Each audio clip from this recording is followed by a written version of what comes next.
Hello, everybody, and welcome into another season preview show here at the Hockey Bears YouTube channel. I'm your host, Matthew Zator, and we are up to the two-time Stanley Cup champions back-to-back, Florida Panthers. I got Joey Ganzi, as always, for these previews.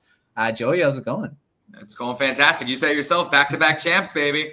I mean, going for a three-peat. Can't ask for too much better than that. Yeah, it'd be the first time in – when was the last time a three-peat actually happened? It was the early, I believe, between 81 and 83, the New York Islanders. Yeah. It's a long time ago. Yeah, it's been I mean, they're set up. I mean, it's not like they can't do it. They're set up to do it. And we're going to talk about that. And, I mean, they're pretty much bringing back the same team. And that wasn't something that people thought would happen because there were two guys that they're saying, yeah, for sure one of them are going to go to free agency and sign somewhere else. It seemed like Brad Marchand was going to be the guy, but he didn't. He re-signed in Florida as well. And then, of course, Sam Bennett was the big name that everyone was like, he's going to free agency. No, he re-signed as well. So you got two of these big pieces that we're thinking maybe at least one were going to be gone. Coming back. So that's probably the biggest storyline is that it's a returning group. What do you got for this forward group coming back here? I mean, you've seen it in the playoffs. They came together and they just made it work. I mean, when you have a culture like what Bill Zito has built over the past few seasons, you're going to have a lot of guys that want to stick around and they're willing to take cuts in their contract or stay a bit longer if it means winning multiple championships. You've seen it before with the Lightning when they went on their dynasty. You've even seen with the Islanders for years and years and years. It's just that culture that's just been cultivated for years and years and years. So for some people like Bennett and Marchand, I get to stay in South Florida, have great weather year round, and I get to win the Stanley Cup. That's a no-brainer, man. That's a no-brainer. For sure. And I mean, the money, of course, there's always a thing. They don't have state income tax and all that stuff. But I mean, that's not Florida's fault. That's where it is, right? You have that benefit. I mean, yeah, and that's a factor. But like you say, I think the biggest thing is the culture. It's not that, they're making more money but that's a bonus, I think. But it's that culture. It's that winning environment, and they love playing there. So I think that's the biggest thing. Yeah. What other storylines you got? There's a huge one because Matthew Tkachuk is out for a long time to start the season. So that's probably the biggest one is how are they going to fill his role before he comes back? I think you're going to see a lot of some younger prospects and some people that typically played on the bottom six get a better chance at being on the top line. I mean, Evan Rodriguez, for example, you can put him on any line and he produces. And I think Mackie Samoskevich, he had a pretty great season last year. I believe he was second or third in the NHL in game-winning goals among rookies. He has a chance to make a huge impact on this roster. He didn't have a great postseason, but if he has to make the best of his opportunity, especially with Tkachuk. Bill Zito said he's going to be out until at least December-ish. So it is long-term, but it might not be as long as we originally anticipated. But the fact of the matter is they are going to be missing him for a extended period of time. Yeah. That's not as bad as everyone was kind of talking maybe January was, the timeline. So, yeah, that's good news. So, I mean, yeah, it's a couple months, but he's going to be back before the mid-season, which is a good sign. And he might be able to go into the Olympics as well, which is a big thing for him. Just hope he doesn't get another torn adductor. Yeah. God, please. Yeah, right. Which is always the risk for Olympics for every team. Exactly. Guys getting hurt there, and then all of a sudden you got a guy out for the rest of the season, which is not a good thing. No. All right, at defense, well, they have one new addition here, and that's Jeff Petrie. I don't know how big of an impact he, but what do you think about him? He's basically what they've been doing. They bring in these guys on one-year deals that may have kind of fallen out of favor where they were. Oliver Ekman-Larsson in Vancouver got bought out, signed in Florida, wins a cup. Nate Schmidt bought out in Winnipeg, comes to Florida, wins a cup. Is this another thing? Jeff Petrie wasn't bought out, but he was a free agent coming off a big contract too. Is he the same type of thing? Do you foresee that same thing happening with him? I'm going to say no, because Petrie is one of those guys that is he's 37 years old. He's coming near the end of his career. I think they just kind of have him as a placeholder, especially considering they don't feel that Uvis Belickis is either A, not ready to be on the NHL level, or B, they might be sending him away. I was kind of perplexed when they made this addition to the roster. I don't think it's necessarily a bad move per se. I mean, getting leadership experience is never a bad idea. But last season, he only played in 44 games and he was a -2. I don't think he's going to see a lot of minutes, but veteran leadership, like I said, is not a bad idea. I mean, Kulikov came back and he was pretty much in that midway point of his career, and he made it work, and now he got an extension. So this could be the same thing, but they've surprised me before. I could be dead wrong. Yeah. I mean, it's a veteran presence, and you say he is quite a bit older. He's away from his, the time when he was in Montreal, one of their best defensemen. So, I mean, and of course, Red Wings fans can tell you he's not the best defensively now. So it's like, yeah, I don't know about how big of an impact he'll be, but it's good depth, and we'll see how it goes with him. All right, well, the goaltending did again see a new addition, new backup, Daniil Tarasov, coming in from the Columbus Blue Jackets. Of course, Bobrovsky's the starter. He's there again. What do you think about Tarasov backing him up this season? I think with his history, when he was younger, he actually ironically looked up to Bobrovsky, and I think he has a deep connection with his father. I'm not entirely sure. Don't quote me on that. So I think with that in mind, I think he's going to push him to play a little bit harder. But I do not think Tarasov is going to be the future in net once Bobrovsky's contract is up. He's only playing 65 games. He has 19 wins and a shutout, but a below 900 save percentage and a nearly 3.5 goals a game or goals against average. I mean, like you said before about the culture, a lot of these players will come in, and once they get to Florida, they start performing a lot better. I don't know if this is going to be the case with someone like Tarasov, but if he's playing with his idol, I think he'll get a big push. But unless we see it right away, I don't think he's the future. I think trading away Knight is still kind of hurting them a little bit on the goaltending side of things. And come at the end of this upcoming season, I think they may have to look through their prospect pools, maybe look into Cooper Black potentially to try to get up into the lineup and maybe become a starter in the future. Yeah, I mean, Tarasov, he's kind of got pushed out in Columbus because they had, Jet Greaves kind of came out of nowhere and became a big thing. So Tarasov's, see if he can do something. He's going to be the backup for this season, so he might be able to at least maybe solidify a job as a backup to whoever is going to be the next starter maybe down the line, because he is quite young still. So we'll see. But Bobrovsky is definitely the guy again this season. We'll see. For this season, absolutely. Yeah. Unless he takes a very, very small contract at the end of the season, I think we might be seeing his last season as, I don't know about in his career, but definitely his last as a Florida Panther. It's just, that contract is just too much, and he won't ever make that same money again. True. Yeah, his next contract's going to be quite a bit less, for sure. All right, the division. I mean, it's I've always said with this Atlantic division, it's very interesting, and the Panthers aren't normally the ones that win the division, yet they have won the cup the last 2 years without winning the division. So maybe they shouldn't be up there. But there are people are saying that they might win the division because they brought back all their guys. You got a full season of Marchand. He's still an elite producer.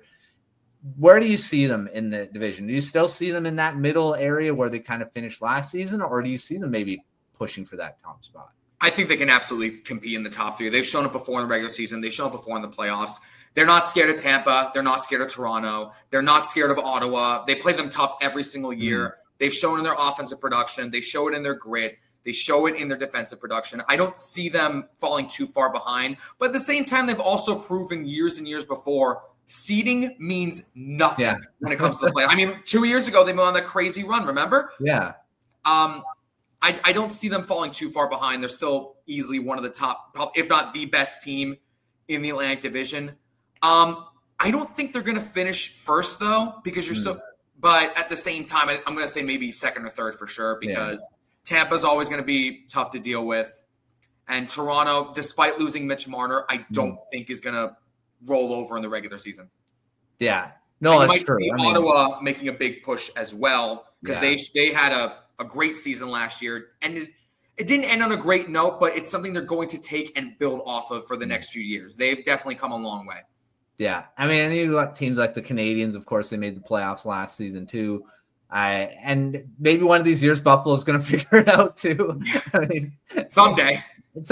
I mean, it's been almost 15 years now. But I mean, they still got a really young, great, talented group. I'm surprised they haven't made it yet. And for some odd reason, Montreal's always given Florida some trouble. I don't see them finishing above Florida, but for some odd reason, they just always have. Yeah. Yeah, we'll see. That should be an interesting year in the division, I think, this season again. All right, let's do our quick fire round, and these are all just quick 1 or 2 sentence answers here. What do you think is the biggest storyline going into this season for the Panthers? I think it's pretty self-explanatory. Can the team three-peat? I mean, they've faced so much adversity. I think the one thing you have to take into factor is that no team over the last 3 seasons has played more games than the Florida Panthers. And that takes a toll on you physically and emotionally. Yeah. So to be able to try to go back and do that for a 4th time, I'm not saying it's impossible, but they have a tough challenge ahead, especially with the injuries that are piling up. Also, you have Matthew Zator, who's going to be out till December. But Thomas Nosek just recently received surgery, and we don't know how long he's going to be out for. So it's a matter of just getting healthy and just staying in the race at this point. Yeah. But I do believe this team will be competitive in the 2025-26 season. Yeah. Yeah, I know it's a big thing. I mean, they've played a ton of hockey for the last 3-4 seasons, right? It's insane.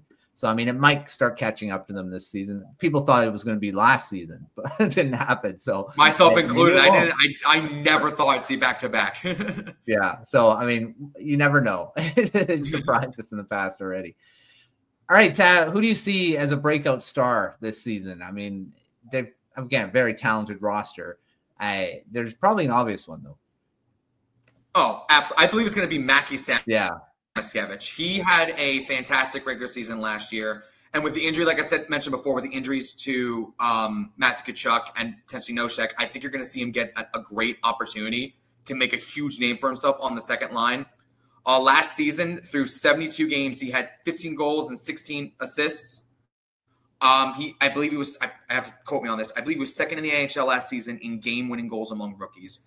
He didn't do that hot last postseason. He only had 1 assist. Granted, it was the first assist of the whole run. Yeah. But I think he's going to take this opportunity and run with it. He's also going to be changing his number from 25 to 11, which I don't mean to break any big old Panther fans' heart, but that was the old number for Jonathan Huberdeau. And 2 years ago, or I believe it was 4 or 5 years ago, he set the Panthers record for most points in a season. I think that's an omen. Yeah. I think Samoskevich is probably going to be the guy to break out this season too. I really like him. I've liked him since he was drafted, so I'm hoping that does happen for him too. All right, who do you see that needs to bounce back? Probably Dmitry Kulik. Or no, I lied. I'm going to say Uvis Balinskis. He didn't really have a great regular season, and because of that, he ended up not getting too much playoff time. In the one playoff game he did play, though, he scored a goal, and it was a very big, important goal. Unfortunately, ended up being a loss. But like I said before, if they're signing guys like Jeff Petrie to replace him in the lineup, that's not really a good look. He's probably going to get a chance to try to bounce back during training camp and this preseason. I don't think they should give up on him quite just yet. But with the signing to Petrie, it's not looking too good for Balinskis. But we'll see. Yeah, he definitely needs to get back into that conversation because there was a time where it's like, yeah, he's definitely in the lineup. So definitely there too. All right, what do you see as an X factor this season? It can be a player, it can be a situation. What do you got? I mean, I can think of 2 off the top of my head. I mean, I think Sam Bennett, Conn Smythe winner. He constantly loves to play in these games. His physical presence alone is way too much to handle for opponents, especially on the forecheck. He's great at generating chances. He's great at shooting the puck. He's fast. He's in your face. He is a pest. He's everything you want on this team if you're a Panthers fan. For sure. And I think also Brad Marchand's probably going to make an impact. Yes, he's he's pretty much an old guy, but you saw last playoffs. Age was just a number to him at that point. I think he's going to be a huge factor, especially getting a full season of him, assuming, knock on wood, he doesn't get hurt. Yeah. But I think their relentless forecheck, I think their relentless pressure is going to be way too much to handle for a lot of teams across the NHL. They've fallen apart. Other teams have fallen apart under it. They can't keep up with it. They're forced to make bad zone exits, bad passes through the neutral zone, and it's cost them dearly. Yeah. Yeah, those two guys just fit the system like to a T. So, I mean, yeah, definitely big that they're back, and definitely be big X factors this season too. All right, prospects. What do you got? I mean, the Panthers don't have a really high-end prospect pool. Of course, that's the price you pay for being Stanley Cup winners. But do you have anyone that everyone should be watching in prospects, young guys this season? The only one I can really point out, the only one I can really point out is Jack Devine. He's very, very quick. He has a great wrist shot. He did very well in the prospect tournament at Wesley Chapel this past weekend. You might not see him getting too much NHL time, but I wouldn't be surprised if you see him as a top dog in the Charlotte Checkers. But again, you say it yourself, you're not going to see too many guys coming up and playing on the roster unless there is, knock on wood, a crap ton of injuries. But if there's one prospect I could really point out, it's definitely Jack Devine. He's electric out there, and I think he's going to make a huge impact for the Checkers this season. Yeah, and could be one of the first call-ups for injuries too, right? So, yeah, definitely. All right, I mean, there's many candidates for this one. They've got a lot of good guys. Who do you think is going to lead the team in scoring at forward and defense this season? I think it's going to be Sam Reinhart. He didn't have a bad season last year, but it wasn't as good as his season was 2 years ago. And he's shown every night he can put the puck in the back of the net. He's dangerous on the power play. He's dangerous 5-on-5. He is just a absolute scoring threat since he left Buffalo. I don't see why he can't lead scoring again this season. I don't know about maybe an 100-point season, but he'll definitely hit that 80-90 mark for sure. Yeah. Who do you see for defense? Defense, I got to give it to Forsling. Yeah. He has a crazy good slap shot. He's always in the right position at the right time. Easily probably one of the best defensemen in the NHL right now. I wouldn't say the best because there's too many names out there right now, but absolutely Gustav Forsling. He's so quick with it. Yeah. He has such a good shot. He's always in the best position where you need to be him in, and I don't see him. I can't see him slowing down this year. Yeah, no, I agree. He's probably one of the best two-way defensemen in the NHL for sure, and can put up points too. We didn't mention Aaron Ekblad had come back too. He was going to be a free agent, so there's another guy. That's another big name. He's just as talented as Forsling. Don't get me wrong, but I have to see how much he plays this year, because my biggest fear is he's probably still lingering from an injury he suffered a couple seasons ago. Unfortunately he hasn't played a full season in a bit, so I don't see him leading the team in scoring this season. But I still think he's going to make an impact. Yeah, for sure. So like I say, they brought back everyone, so it's a big 3 free agents that everyone thought we were going to have a chance at, and never happened. All right, last thing, bold prediction. What do you got for this season? I think despite losing Matthew Tkachuk, I think you might see this team three-peat. I think you might just see it, because I said before, everyone's bought in. They've shown they can make deep runs. They've shown it doesn't matter if they're a first seed or an eighth seed. They're going to run through you. They're going to make you regret ever wanting to get on the ice against us. Yeah. And I don't see why they can't make a deep playoff run. I don't see why they can't three-peat. At this point in time, I think the only thing that's holding them back from a three-peat is injuries and just poor play in some cases. Past that, I think they can three-peat no problem. Yeah. That's the big thing is fatigue. That fatigue that we talked about before, and then injuries. So, but definitely they've just got up and down a great team, and they've shown it the last 2 seasons. So, and they haven't changed. So it's not like they're. I don't think they're taking a step back unless outside factors, like you say, injuries and stuff happen. But we'll see. We'll see what happens this season. It should be another fun one in Florida. Thanks, Joey, for coming on and talking Panthers as they go into this season, looking for that 3rd Stanley Cup in a row. But make sure to check out everything at thehogbears.com. We got great season preview content out there already. Lots of videos that you can take a look at. And, of course, our Substack newsletter that comes out randomly throughout the week, depending on how many you're subscribed to. But Make sure checking all that out until our next preview, which we only have a few left. We'll see you next time.